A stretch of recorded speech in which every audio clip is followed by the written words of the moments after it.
जय श्री कृष्णा।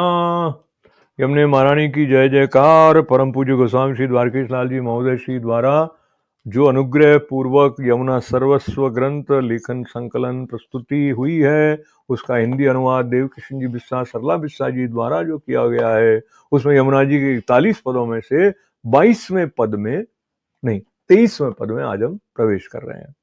और ये सूरदास जी द्वारा रचित है। फल फलित होय फल रूप जाने फल, देखी हूं न सुनी ताही की आपुनी, काहू की बात कहू कैसे जू माने, ताही के हाथ निर्मोल नग दीजिए, जोहिनी के करी परख ही जाने, सुर कहे क्रूर ते दूर बसिए सदा, श्री यमुना जी को नाम लीजिए जू छाने। फल फलित होए फल रूप जाने, देखी हूं ना सुनी ताकि ही आपुनी, काहू की बात कहू कैसे जू माने, ताई के हाथ निर्मोल नग दीजिए, जोइनी के करी परखी जाने, सुर कहे क्रूरते दूर बसिए सदा, श्री यमुना जी को नाम लीजिए जू छाने। अब इस पद का अर्थ है श्री यमुना जी को फल रूप जानो।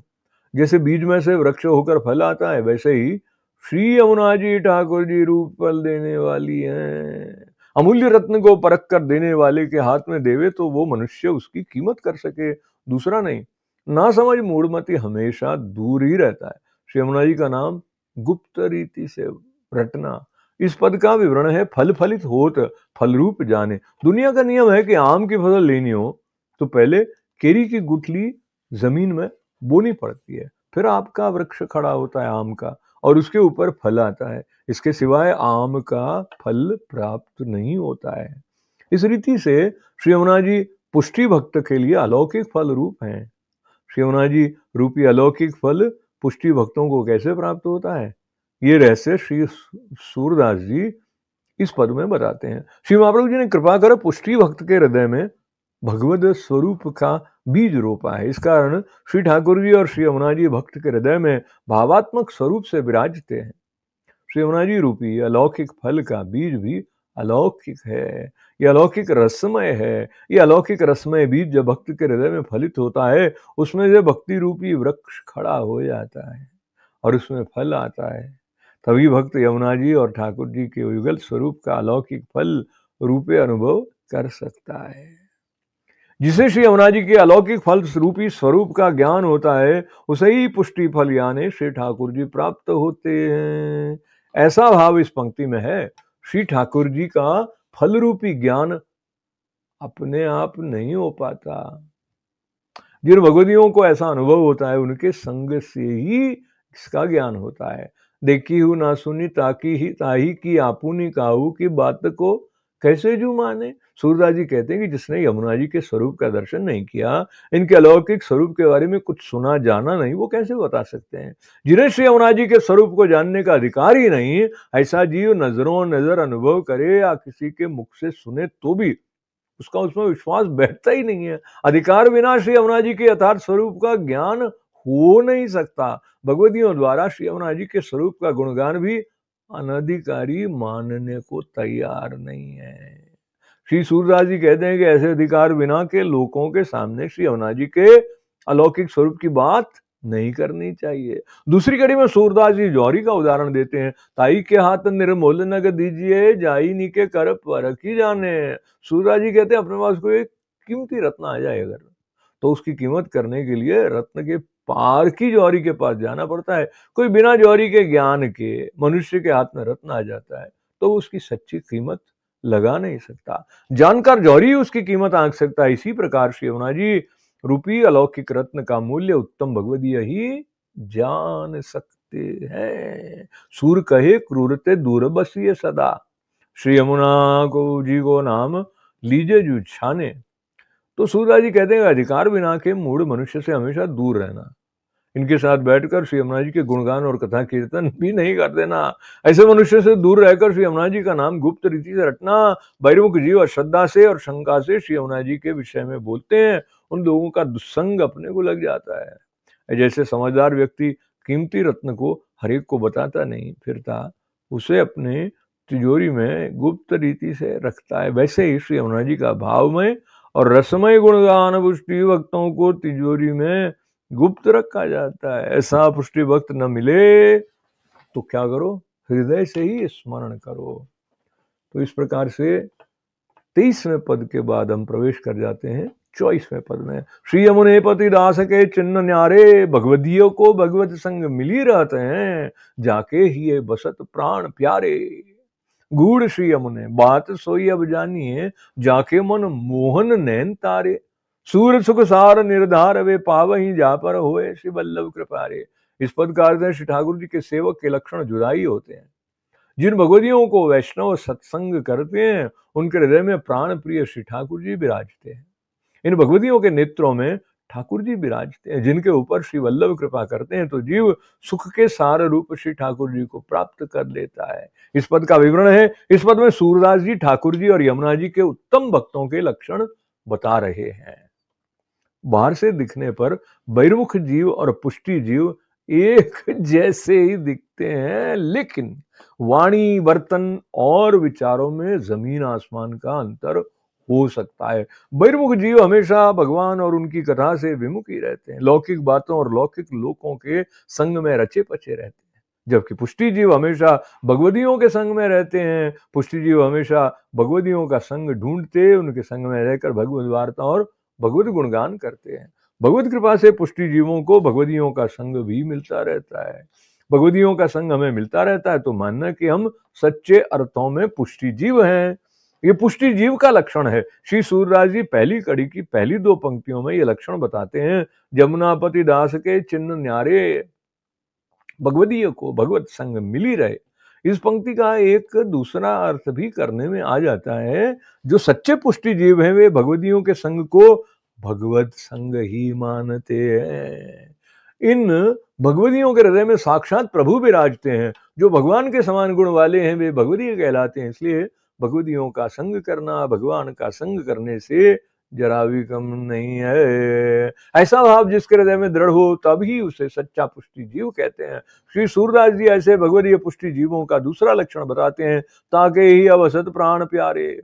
भगवदियों के हृदय में प्राणपति श्री ठाकुर जी विराजते हैं। इनके संग करने से भगवत स्वरूप उनके हृदय में विराजता है। वही सच्चा पुष्टि भक्त है। श्री यमुने पति दास के चिन्ह न्यारे, भगवदीय को भगवत संग मिली रहते हैं, ताके जाके ही बसत प्राण प्यारे श्री यमुने। दूसरी कड़ी में सूरदास जी समझाते हैं, ऐसे भगवदीय श्री यमुना जी के गुण स्वरूप को अच्छी तरह से जानते हैं। भगवदीय का ये तीसरा लक्षण है। भगवदीय यमुना जी के गुण भावात्मक स्वरूप को जानते हैं। गुण यमुने बात सोई सब जानी है।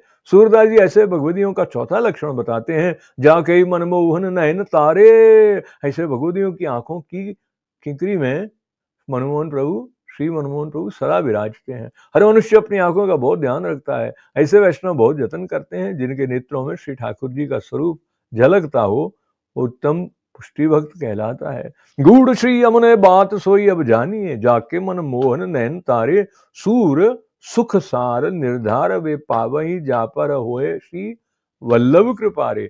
सूरदास जी कहते हैं कि ऐसे भगवदीयता श्री वल्लभ की कृपा बिना प्राप्त नहीं होती। श्री वल्लभ जी की कृपा हो, यह भगवदीय का 5वां लक्षण है। ऐसे भगवदियों को श्री वल्लभ की कृपा से सर्व सुख प्राप्त होता है। सर्व प्रकार का अलौकिक सुख प्राप्त होना, यह पुष्टि भक्त का 6ठा लक्षण है। इस प्रकार ऐसे 6 लक्षणों से युक्त भगवदीय पर श्री यमुना जी और ठाकुर जी युगल स्वरूप से कृपा करते हैं और अपने अलौकिक स्वरूपानंद का दान अवश्य करते हैं। सूर सुख सार निर्धार वे पावई, जापे होई श्री वल्लभ कृपारे। इसके बाद अब हम पहुंचेंगे कुंभन दास जी के रचित पदों की तरफ। तो 25 से 28 तक उनके पद हैं और उसमें से 25वें पद से पूर्व में कुंभन दास जी के बारे में जो परिचय दिया है, उसमें हम प्रवेश कर रहे हैं। श्री कुंभन दास जी का जन्म विक्रम संवत 1525 में हुआ। विक्रम संवत 1556 में 31 बरस के जब वो थे, तब आप श्री महाप्रभु जी के सेवक हुए। 1645 में आपका गोलोकवास हुआ। भूतल पर आप 120 बरस विराजे। श्री गिरिराज जी की तलहटी में जमुनावता गांव में एक गोरखा क्षत्रिय में जन्म हुआ। श्रीनाथ जी उनके साथ सखा बनकर खेलते थे। आप चतुर्भुज दास जी के पिता थे। इनका श्रीनाथ जी के किशोर स्वरूप और लीला में अत्यंत आसक्ति थी। ये हमेशा श्रीनाथ जी की कीर्तन सेवा करते थे। श्रीनाथ जी और व्रज छोड़कर आप कहीं गए ही नहीं। इन्होंने बाल लीला के पद नहीं गाए, गोकुल भी नहीं गए। इन्होंने बादशाह अकबर को भी कह दिया था कि मेरा तुम्हारी राजधानी और तुम्हारे वैभव से कोई लेना देना नहीं है। मानसिंह जी को भी कह दिया था कि मुझे इसका मुख फिर नहीं दिखाना। ऐसे टेक वाले गोविंददास जी ने श्री यमुना जी के अनेक पदों की रचना की है। इनकी श्रीनाथ जी में इतनी आसक्ति थी कि हर एक पद के अंत में श्रीनाथ जी को याद अवश्य करते हैं। ये चारों पद रामकली राग में है। 25वें पद में कुम्मनदास जी श्री यमुना जी के गुण सामर्थ्य का निरूपण करते हैं। 26वें पद में यमुना जी के गुणों का निरूपण करते हैं। 27वें पद में श्री यमुना जी के दर्शन और चिंतन का कर्तव्य बताते हैं। तो 28वें पद में श्री यमुना जी की अलौकिक लीला का निरूपण करते हैं। पद 25, श्री यमुने रसखान को शीश नमाऊं, श्री यमुने ऐसी महिमा जानी, भक्तन को सुखदान जोई मांगो सोई जू पाऊं। पतित पावन करन नाम लीनो तरन, दृढ़ कर गई चरण कहूं न जाऊं। कुम्मनदास लाल गिरिधरन मुख निरखत, यही चाहत नहीं पलक जाऊं। इस पद का अर्थ है, रस की खान जैसे श्री यमुना जी को है मस्तक नमा कर वंदन करता हूं। ये भक्त को सुखदान करने वाली हैं, जो मांगे वो देने वाली हैं। ऐसी यमुना जी की महिमा मैं जानता हूं। ये पतित को पान करने वाली, इनके नाम का रटन करते करने वाले को तारने वाली है। इनके चरण कमल जो दृढ़ता से पकड़ लिया है, इन्हें छोड़कर दूसरी जगह कहीं नहीं जाऊं। श्री ठाकुर जी यमुना जी के मुखारविंद को निरखते मेरी पलकें आड़े नहीं आ जाएं। इस पद का विवरण है, जमुने रस खानी को शीश नाऊं। कुम्मनदास जी कह रहे हैं कि श्री यमुना जी के चरणों में मैं अपना मस्तक नवाता हूं, वंदन करता हूं। श्री महाप्रभु जी सुबोधन जी में समझाते हैं कि जीव जब भगवान के गुणों को जानकर उन्हें अपने हृदय में वंदन करने का भाव जागता है, तब वो चंदन करता है। समान स्थिति में जब भगवान स्वरूप में डूब जाता है, तब भगवान के गुण याद नहीं आते। ऐसी समान स्थिति में वंदन करना याद आता ही नहीं है। भगवान के गुणों को जानने से अपने दोषों की स्फूर्ति होती है, जीवन में निस्साधनता और दीनता आती है। गोसाई जी यमुनाष्टक की टीका में समझाते हैं कि जीव भगवान को नमन करने के सिवाय कुछ कर सकता ही नहीं। इसलिए कुम्मनदास जी श्री यमुना जी के गुणों का स्मरण करते उन्हें नमन करते हैं। कुम्मनदास जी श्री यमुना जी का पहला गुण बताते हैं, रसखानी। श्री यमुना जी अलौकिक रस की खान है, सागर है। यमुना जी में से अनेक रत्न बाहर निकाल कर साफ कर उनका उपयोग होता है। वैसे ही कुशल तैराक समुद्र में गहरे डुबकी लगाकर कीमती मोती जैसे रत्न लेकर आता है, इसी तरह श्री यमुना जी जैसा अलौकिक एक भी रत्न जो उनकी कृपा से प्राप्त हो जाता है, तो जीव का उद्धार हो जाता है। खान को खोदने वाले को रत्न देती हैं, सागर में डुबकी मारने वाले को भी सागर मोती देता है। इसी रीति से यमुना जी का दास बनकर यमुना जी के चरण कमल में अपना मस्तक नवाते हैं। यमुना जी अपनी अलौकिक रसखान में से ठाकुर जी रूपी अलौकिक लीला रूपी रत्नों का दान करती हैं। रसखानी का एक दूसरा भाव और है, श्री यमुना जी की हृदय रूपी खान में सबसे कीमती रत्न श्री ठाकुर जी हैं। यमुना जी ठाकुर जी की प्रियतमा पत्नी है। यमुना जी अपने प्रियतम पति श्री ठाकुर जी रूपी रत्न अपने भक्तों को दान में दे देती हैं। ऐसी महोदार यमुना जी को कुम्मनदास जी वंदन करते हैं। श्री कुम्मनदास जी यहाँ समझाते हैं कि श्री वल्लभ मुझे शरण में लेकर आपने संबंध कराया है, और ठाकुर जी को प्राप्त कराने में यमुना जी की भी भरपूर कृपा रही है। श्री यमुना जी की कृपा से ही मुझे ठाकुर जी की सर्वव्य भक्ति प्राप्त हुई है। इसलिए कुम्मनदास जी दास भाव से यमुना जी को वंदन करते हैं। श्री कुम्मनदास जी श्री यमुना जी का दूसरा गुण भी बताते हैं, ऐसी महिमा जानी भक्त को सुखदानी। श्री यमुना जी भक्तों को सुख देने वाली हैं। पुष्टि भक्त कभी भी अपने इच्छा से सुख मांगता नहीं है। पुष्टि भक्ति ब्रज छोड़कर बैकुंठ भी जाने की मांग नहीं करता। श्री यमुना जी दे भी तो पुष्टि भक्त कोई लौकिक स्वीकार नहीं करता सुख। नारायण दास ब्रह्मचारी के घर में लक्ष्मी जी ने धन का ढीला कर दिया। रोज रात्रि धन का ढीला इकट्ठा होने लगा। अब सवेरे नारायण दास ने अपने भतीजे को कहा, बेटी ये सब कचरा किसी टोपले में भरकर बाहर फेंक दे। ऐसे पुष्टि भक्त हैं। अरे पुष्टि भक्त को ठाकुर जी लीला सुख से कम दूसरा कोई सुख नहीं देते। श्री ठाकुर जी का ये लीला सुख ब्रह्मा जी, विष्णु और महादेव जी को भी नहीं मिलता है। मर्यादा पुरुषोत्तम श्री रामचंद्र जी ने भी ऋषि कुमारों को आज्ञा दी, भगवत लीला का सुख देने में मैं असमर्थ हूँ। ये सुख तो केवल ठाकुर जी ही दे सकते हैं। श्री यमुना जी द्वारा ये अलौकिक सुख जल्दी प्राप्त होता है। यमुना जी का ऐसा अद्भुत चरित्र है, अलौकिक महिमा है। श्री यमुना जी के इस दूसरे गुण को याद कर कुंभन दास जी यमुना जी को वंदन करते हैं। अब कुंभन दास जी यमुना जी का तीसरा गुण बताते हैं, जो ही मांगो सोई पाऊं। अपने अनुभव की बात कहते हैं, मैं जो भी मनोरथ करूं यमुना जी सिद्ध करते हैं। यमुना जी से जो मैं मांगू वे मुझे देती हैं। कुंभन दास जी का अखंड अलौकिक लीला अनुभव है। कुंभन दास जी कहते हैं, तुम जो भी दीनता भक्ति से यमुना जी से भगवत सुख का मनोरथ मांगो तो वे परिपूर्ण करेंगी। श्री यमुना जी का तीसरा अलौकिक गुण है। इस प्रकार इस पहली कड़ी में कुंभन दास जी ने श्री यमुना जी के 3 अलौकिक गुणों को बताया है। इन गुणों से पुष्टि भक्तों को आधि दैविक फल का दान करते हैं। श्री यमुने रसकान को शीश नवाऊं, श्री यमुने ऐसी महिमा जानी, भक्तन को सुखदान जो ही मांगो सो ही जो पाऊं। अब दूसरी कड़ी में श्री यमुना जी के आध्यात्मिक गुण बता रहे हैं। क्या? पतित पावन करन, नाम लीलो तरन।